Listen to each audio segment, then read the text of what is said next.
Bonjour à tous, aujourd'hui on se retrouve pour la réalisation d'un circuit électrique et à la base on aura tout simplement son schéma en symbole normalisé.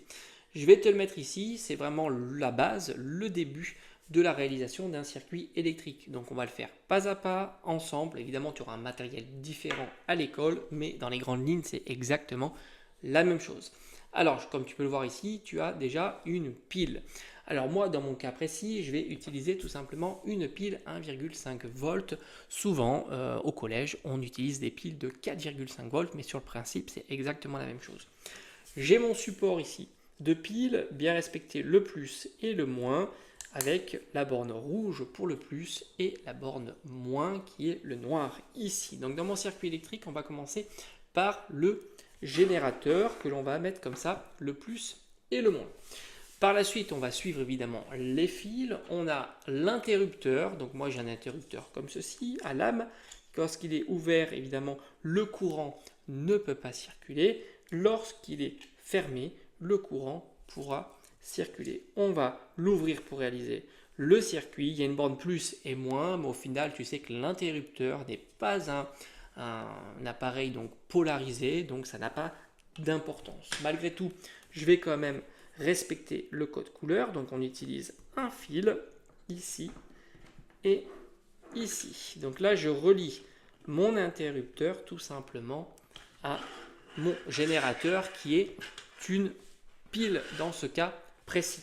Je sors de l'interrupteur, je passe par l'interrupteur est ouvert, l'interrupteur est fermé, le courant circule et je sors par l'interrupteur. Hop, on va le réouvrir.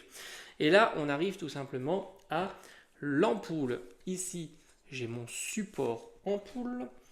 Pareil, je vais le relier avec un fil. Bon, le code couleur n'a pas d'importance là aussi. En plus, l'ampoule n'est pas un dipôle polarisé, comme l'interrupteur d'ailleurs. Hop. On s'assure que tout est bien relié. Donc on a bien notre boucle, le générateur, l'interrupteur qui arrive à l'ampoule. Alors là c'est le support ampoule, je vais mettre une ampoule. Alors là il faudra évidemment prendre la bonne ampoule si tu as la consigne dans ton exercice. Là d'ailleurs mon ampoule est légèrement trop puissante par rapport à mon générateur et on verra, ou ma pile, on verra qu'elle est en sous-tension. Mais c'est pas très très grave dans ce cas précis. Et enfin, on va tout simplement boucler, donc fermer notre circuit électrique en allant vers la pile, la borne moins. Voilà, donc là on a réalisé notre circuit électrique. Interrupteur ouvert, donc le courant ne peut pas circuler, donc par conséquent l'ampoule ne brille pas. Maintenant, je vais tout simplement fermer l'interrupteur ici et l'ampoule se met à briller comme tu peux voir ici.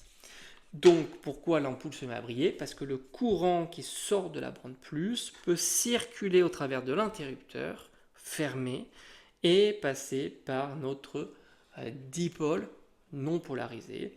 Et tu as le fait, alors tu vois qu'elle est en sous-tension, hein, ça veut dire que la tension à ces bornes n'est pas assez suffisante pour l'alimenter correctement. Et en plus j'ai débranché ici la borne, hop, j'ai pas assez serré.